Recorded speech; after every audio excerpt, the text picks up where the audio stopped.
le verset 11. Nous allons parler de la reconnaissance.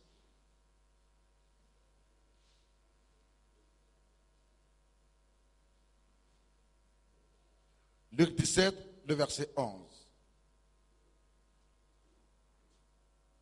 Un jour, le Seigneur Jésus se rendait à Jérusalem. Et il a préféré passer par la Samarie. Il a préféré passer par la Samarie et puis la Galilée avant d'arriver à Jérusalem. Alors, il est entré dans un village. Et en cours de route, il a rencontré 10 lépreux. 10 lépreux. À cette époque-là, quand quelqu'un avait la lèpre, cela voudrait dire qu'il était sous une malédiction. Et par conséquent, les gens le mettaient hors du village. Donc, ils avaient leur maison sur la route et non dans le village, non dans la ville. Et de temps en temps, le sacrificateur, l'homme de Dieu, prenait lui l'onction et il allait et il les oignait. Il y en a qui guérissaient, il y en a qui ne guérissaient pas. C'est lui qui était guéri de grâce. Il pouvait réintégrer la ville, le village, la société et commencer son travail qu'il faisait avant. Amen. Mais là, le Seigneur, en entrant, voyez-vous, à proximité du village, il a rencontré ces 10 lépreux. Ces 10 lépreux. Tous les 10 étaient malades. Tous les 10 étaient sous une malédiction. Alors, ils ont crié à Jésus, mais en se tenant à distance, puisqu'il y avait la malédiction sur eux et qu'ils étaient lépreux. En se tenant à distance, Seigneur, aie pitié de nous, guéris-nous. Qui veut dire, Seigneur, il n'y a personne pour nous guérir. Nous sommes rejetés. Nous sommes isolés. Nous sommes seuls. Nous parlons qu'entre nous. On ne fait pas d'autres choses, une chose avec d'autres personnes. Ceux qui sont bien portants nous rejettent, ils ne nous aiment plus. Nous avons été rejetés. Et par nos parents. Nous avons été rejetés par nos amis d'hier. On a été rejetés par tous ceux avec lesquels nous avons grandi. Et quand ils parlent de nous, c'est un mal. Quand ils nous regardent, c'est avec un mauvais œil. Nous n'avons personne. Nous sommes livrés à nous-mêmes. Et nous ne guérissons pas. Seigneur, aie pitié de nous. Et guéris-nous. Aie pitié de nous. Alors, quand le Seigneur les a vus et il les a entendus, il leur a répondu en leur disant ceci. Prenez la route et allez-y dans le village et montrez-vous au sacrificateur. Montrez-vous au pasteur. C'était un grand dilemme pour les lépreux. Vu qu'ils n'ont pas le droit d'aller dans la ville, ils n'ont pas le droit d'aller dans le village. Mais ayant vu le Seigneur, au vu de ce qu'ils ont entendu dire de lui, qu'il faisait, l'ayant vu comme celui qui est au-dessus de tous, ils ont dit, nous préférons lui obéir que de rester là et puis ne pas être guéri. Peu importe ce qui va nous arriver. C'est pour dire que dans le processus de la guérison, celui qui prie pour vous, il fait sa part. Mais toi pour qui on prie, tu dois aussi faire ta part. mets ta foi en Dieu. Et puis, mets ta foi en action. Jésus leur dit, allez-y vous montrer au sacrificateur. Parce que pour Jésus, ils étaient déjà guéris. On dit Amen. Donc rien n'allait leur arriver, on n'allait pas couper leur tête. Parce que c'était un grand risque s'ils partaient. Vu qu'ils étaient encore malades. C'était de la provocation. Tout le village, la ville allait s'élever contre eux. Quelqu'un dit la foi qui guérit. La foi qui guérit. Nous avons, en tant que prédicateurs, notre part à faire. L'onction, Dieu nous l'a donné, le don, il nous l'a donné. Quand on voit des gens venir et qui ne ferment même pas les yeux et qui veulent qu'on prie pour eux, on se pose la question, qu'est-ce qu'ils viennent faire aux impositions des mains? Quand on voit des gens venir et qui ne savent même pas pourquoi est-ce qu'ils s'avancent, on se pose la question, qu'est-ce qu'ils viennent faire aux impositions des mains? Vous leur imposez la main, c'est comme si vous avez imposé la main à un gros caillou, à une pierre. Et pourtant, il y a des gens qui ont préparé leur foi depuis. Ils ont dit, je vais à la rencontre de Dieu. Je vais toucher Jésus. Ils ont choisi la bonne part. Ils ont choisi la bonne part. Qui ne laissera point ôter, qui ne laissera point arracher. Parce qu'ils ont choisi la part qui vient de Dieu. Oh, il y en a qui viennent, qui ne regardent qu'à l'homme. Parce que c'est l'homme qui fait les merveilles et les miracles. Cette manière, c'est avoir choisi la mauvaise part qui te sera arrachée. Bien-aimé, lorsque le Seigneur un jour était là et puis quelqu'un qui avait une main sèche, sa main est sèche, sèche, c'est-à-dire qu'elle ne peut pas bouger ni rien. C'est-à-dire c'est sec, comme un bois sec. Ça ne peut pas se plier, c'est sec. Il est là comme ça, avec ça. Il dit, Dieu, aie pitié de moi, Seigneur Jésus.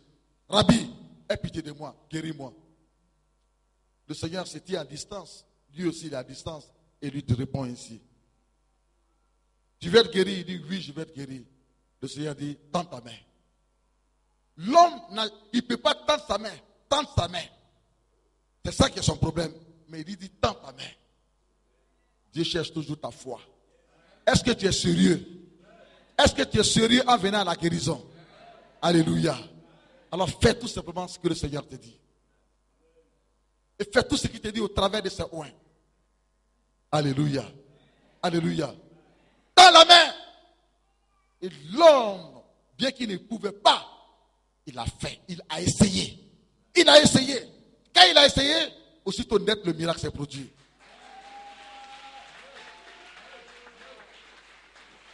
Il a mis quoi? Sa foi en action. Il a provoqué son miracle. Il a mis sa foi en action. S'il n'était pas guéri, il avait raison de demander à Jésus, mais Jésus, tu m'as dit, tends la main. Il faut tendre la main. Je l'ai fait, pourquoi est-ce que je suis toujours malade? Mais Jésus ne peut pas te dire une chose.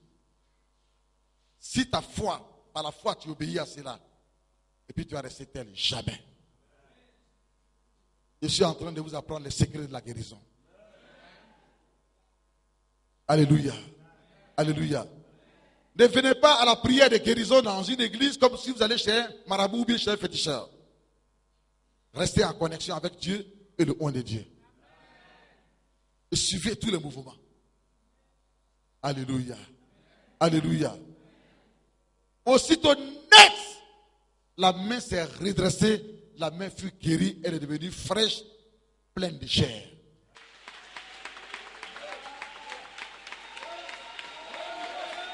Alléluia.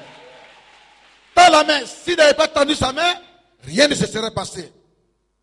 Tu as la foi. C'est pour cela que tu es là dans la maison du Seigneur. Mais il ne suffit pas de la voir si tu ne peux pas la mettre en action. Il faut pouvoir la mettre en action. C'est pour cela que nous demandons après la guérison, il faut faire des mouvements. Il faut poser des actes prophétiques. Il faut sauter, il faut crier, il faut marcher, il faut courir. Alléluia. Ainsi, l'onction que tu as reçue pour la guérison commence à circuler, ça se met à bouillonner dans tout ton corps. Et ça éradique les racines de la maladie, quelle que soit l'origine, dans tout ton corps. Alléluia. Alléluia. Les dix lépreux ont obéi. Et ils ont donc pris ce risque, bien-aimés.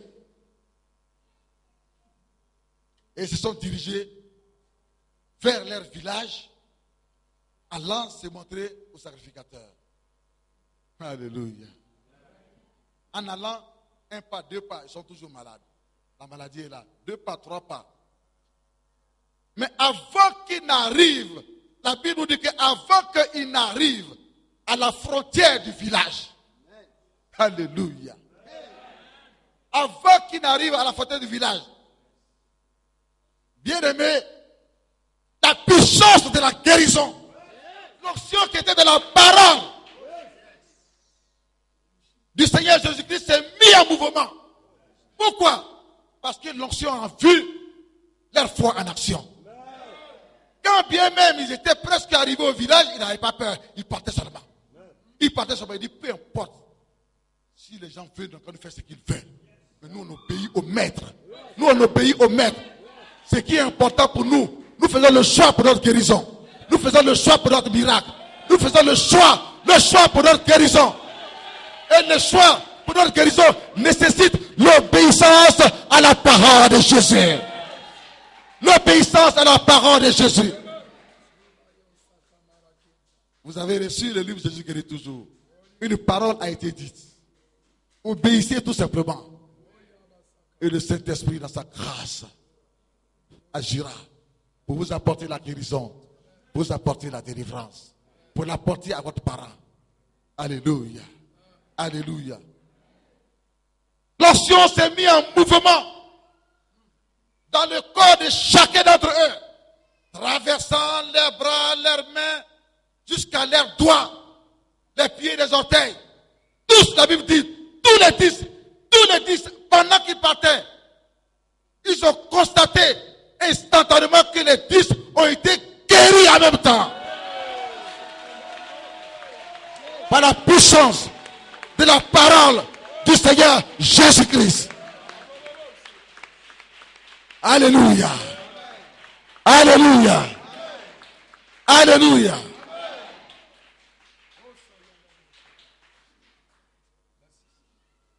Alors, remplis de joie,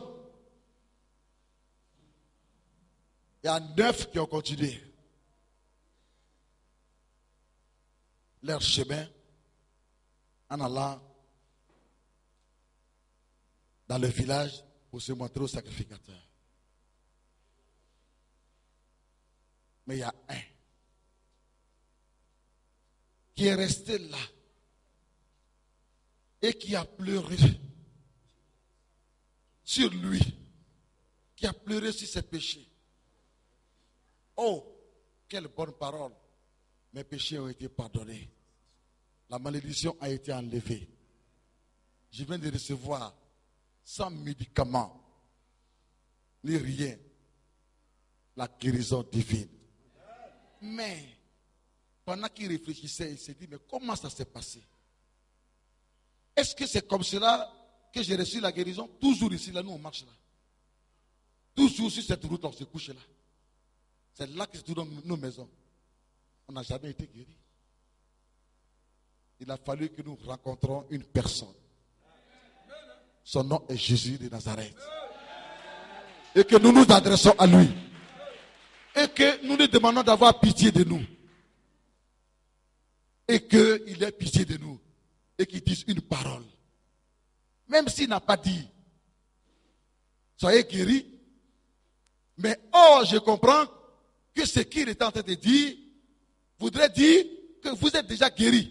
Allez-y vous montrer au sacrificateur. Il ne voulait pas comme ça nous envoyer à l'abattoir. Parce qu'arriver là-bas, ça allait être un problème si on n'était pas guéris. Mais c'est parce que pour lui, nous étions déjà guéris. Raison pour laquelle il nous a dit, allez-y vous montrer au sacrificateur. Mais est-ce pour cela que le sacrificateur va fuir? Le sacrificateur ne fuira pas. Ma guérison aussi ne fuira pas. Je l'ai déjà obtenu. J'ai eu la bonne part. J'ai fait le bon choix. Grâce à Dieu. Je préfère d'abord me retourner pour témoigner ma reconnaissance à l'homme qui m'a guéri. Et lui dire merci et louer Dieu. Après, j'aurai tout le temps, 1 heure de temps après, de retourner voir les sacrificateurs. Parce que eux, ils sont toujours là. Or, lui, il est de passage, il a dit qu'il partait à Jérusalem. Gloire à Dieu, gloire à Dieu. Vous avez lu ce message, mais vous êtes en train de recevoir le réma, la rhématologie de ce message. C'est-à-dire que la révélation cachée dans ce message. Alléluia. Et quand il arrive rapidement, il se met à genoux. La Bible dit qu'il se prosterne devant le Seigneur. Et dit, Rabbi, Rabbi. C'est à cause de lui que tout le monde aujourd'hui est au courant de ce message et de, comment dirais-je, de ce témoignage. C'est lui qui rend témoignage. C'est lui qui donne le témoignage. C'est à cause de lui que tu es au courant de ce témoignage. Si ça essaie des autres, c'est des ingrats. Ce sont des ingrats. C'est lui qui vient. Et Jésus dit, bien que Jésus savait, Jésus dit, mais qu'est-ce qu'il y a, mon fils? Il dit, Rabbi, tu nous as dit d'aller nous montrer aux sacrificateurs. On partait. Avant qu'on arrive à la frontière du village, nous avons constaté notre guérison. Nous avons été instantanément guéris. Jésus dit, vous avez été guéris? Il dit, oui, Rabbi. Vous avez été guéris? Oui. Tu as été guéri ou bien vous avez été guéri? Il dit, nous tous. Il dit, non. Comprends bien le français que je parle. Comprends bien le français là. C'est toi qui as été guéri parmi eux tous ou bien c'est vous tous? Il dit, nous tous. Et Jésus dit à ses disciples, voyez, n'était-il pas 10 qui pleuraient tout à l'heure? N'était-il pas 10 qui suppliaient Dieu tout à l'heure? N'était-il pas 10 qui faisaient pitié tout à l'heure? N'était-il pas 10 qui disaient que le monde les a rejetés, qui n'ont personne, qui sont seuls, que même les parents les ont rejetés? N'était-il pas 10 qui disaient qu'ils n'avaient pas des millions pour aller à l'hôpital, pour se faire soigner, et qui demandaient la pitié de Dieu? Mais le témoignage dit que eux tous ont été guéris instantanément.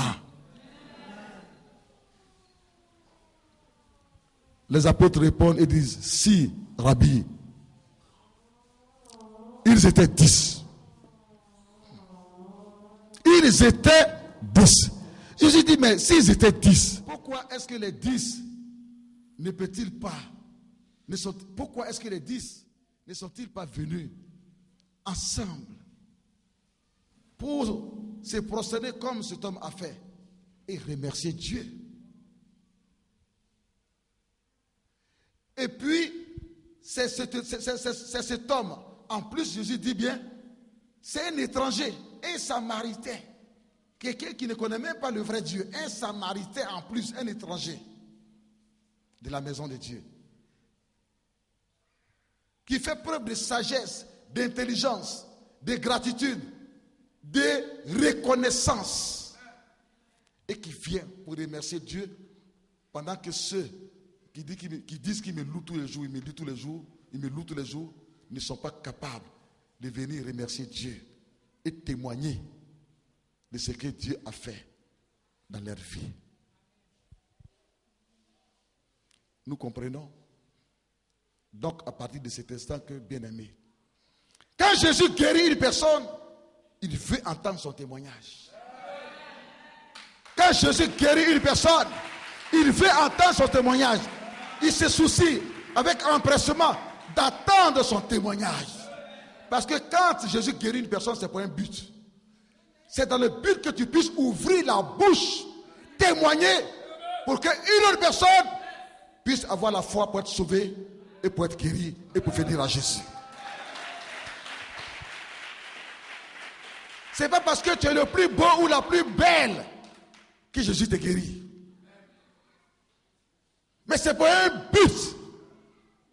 C'est pour que ton témoignage puisse évangéliser tant que tu seras sur la terre. Quand tu gardes cela et quand tu caches cela, bien-aimé,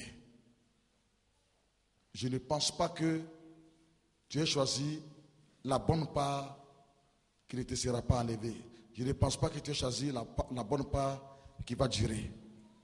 Écoutez bien, verset 18. Ne sait-il pas, non, Jésus prenant la parole dit, les 10 n'ont-ils pas été guéris? Et les 9 autres, où sont-ils?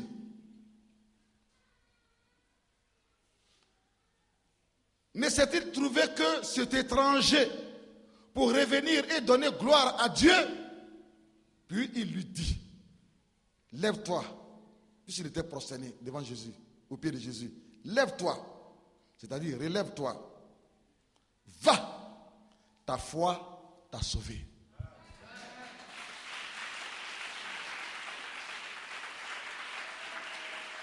C'est-à-dire, tu as choisi la bonne part qui ne te sera jamais enlevée.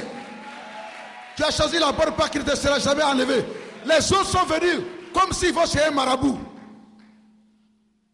Mais toi, tu es venu comme si tu allais chez Dieu. Tu as reçu la guérison et tu as été reconnaissant à Dieu. Et tu es venu, tu as écouté la parole de Dieu, qui est qu'il est bon d'être reconnaissant. Va, ta foi t'a sauvé. Qu'est-ce que ça veut dire? Ça veut dire que les autres ont reçu la guérison, mais ils n'ont pas reçu le salut. Ça veut dire que les autres ont reçu la guérison, mais leur guérison ne durera pas. Parce qu'ils ont fait le mauvais choix. Ils ont choisi d'être égoïstes, d'être irreconnaissants. C'est pour cela que, bien aimé, dans un ministère de guérison, ce qui active l'onction davantage, si Jésus a guéri aujourd'hui et que vous voulez qu'il guérisse demain encore, ce sont les témoignages. Alléluia. Ce sont les témoignages. Et l'Esprit de Dieu est en train de faire des reproches à quelqu'un qui a obtenu une guérison et qui ne veut pas témoigner. Dieu, il ne parle pas en vain. Alléluia. Il parle toujours pour un but. Mais reçois le pardon de Dieu. Maintenant que tu as compris, tu sauras comment te comporter. Pour dire que si on t'a fait du bien, ce n'est pas parce que tu le mérites. Si quelqu'un t'a aidé, ce n'est pas parce que tu le mérites. Donc si tu sais que tu ne le mérites pas, en retour, fais du bien.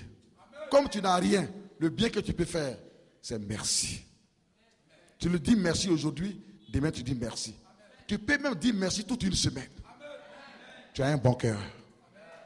Tu ne manqueras jamais de rien. Quand on vous aide, ce n'est pas un droit, ce n'est pas parce qu'on vous doit quelque chose. Quand on prie pour vous, c'est parce qu'on vous doit quelque chose. On ne vous doit rien. Alléluia. Mais nous faisons la volonté de Dieu, tout simplement. Tout ce que Dieu attend de toi, c'est la reconnaissance. Alléluia. Ton témoignage, tu penses que ce n'est pas grand comme témoignage. Mais si ça vient de Dieu, sache que Dieu l'a fait pour un but. Si tu le rends, ça peut bénir une personne. Ça peut sauver une personne. Aujourd'hui, nous lisons ce passage biblique des 10 lépreux. À cause de qui? À cause de ce que quelqu'un est venu pour rendre témoignage de ce qui s'est passé quelque part. La reconnaissance. C'est lui qui choisit d'être reconnaissant. Il a fait un bon choix. Il ira très loin dans la vie. Et les regards de Dieu seront toujours sur lui. Mais celui à qui on fait du bien et qui n'est pas reconnaissant et qui est ingrat, il se ferme les portes. Il ferme la porte à ses enfants. Il ferme la porte à sa famille. Il ferme la porte à beaucoup de personnes. Et ce n'est pas un bon choix, c'est un mauvais choix. Quelqu'un dise, je serai reconnaissant désormais des bienfaits de Dieu, des bienfaits de tout le monde. Je saurais dire merci. Je saurais témoigner Je saurai témoigner à la gloire de Dieu. Que Dieu vous bénisse. Et que cette parole nous aide à grandir, à avoir la foi et à avoir une bonne attitude dans un ministère de guérison. Avoir une bonne attitude quand on va aux impositions des mains. Alléluia. Alléluia. La guérison que le Seigneur vous a donnée soit avec vous. Que la bénédiction qu'il vous a donnée soit avec vous. Mais dans ton cœur déjà, sois prêt à témoigner parce que Jésus t'a guéri. Parce que Jésus t'a guéri. Parce que Jésus t'a guéri. Parce que Jésus t'a guéri. Alléluia. Nous, en tant que prédicateurs, Dieu fait sa part. Et nous, en tant que prédicateurs, nous faisons notre part. Mais aussi le malade doit faire sa part. Alléluia. Il ne suffit pas de toujours venir aux impositions des mains sans que tu ne témoignes. Tu n'obtiendras rien. Et pourquoi toujours tu veux aux impositions des mains? C'est parce que tu reçois. Mais, comme tu ne témoignes pas, ça t'est enlevé. Ça t'est ôté. La guérison t'est ôtée. La bénédiction t'est ôtée. Nous devons témoigner de tous les bienfaits. Tu penses que ce n'est pas Dieu qui t'a béni, que c'est quelqu'un, c'est ton frère. Mais Dieu est passé au travers d'un frère de l'église, une sœur. Dieu est passé au travers de lui pour te bénir. Tu dois dire merci à ce frère. Après avoir dit merci à ce frère, le lendemain tu dis merci. Et que le dimanche tu viens à l'église, tu témoignes. Si tu veux, ne dis pas son nom. S'il veut que son nom soit caché, mais au moins tu témoignes. Parce que c'est Dieu qui l'a utilisé à te bénir. C'est comme cela dans ce processus, dans cette nouvelle voie de reconnaissance que nous allons de bénédiction en bénédiction, de miracle en miracle, de délivrance en délivrance et de guérison en guérison.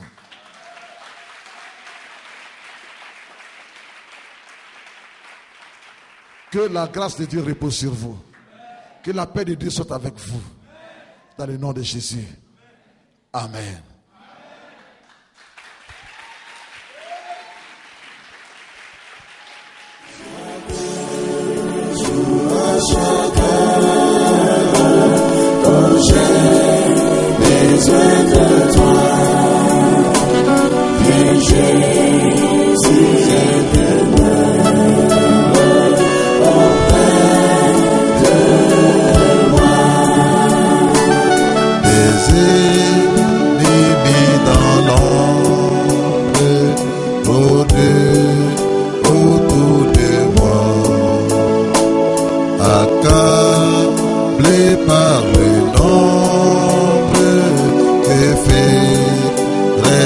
Sans toi.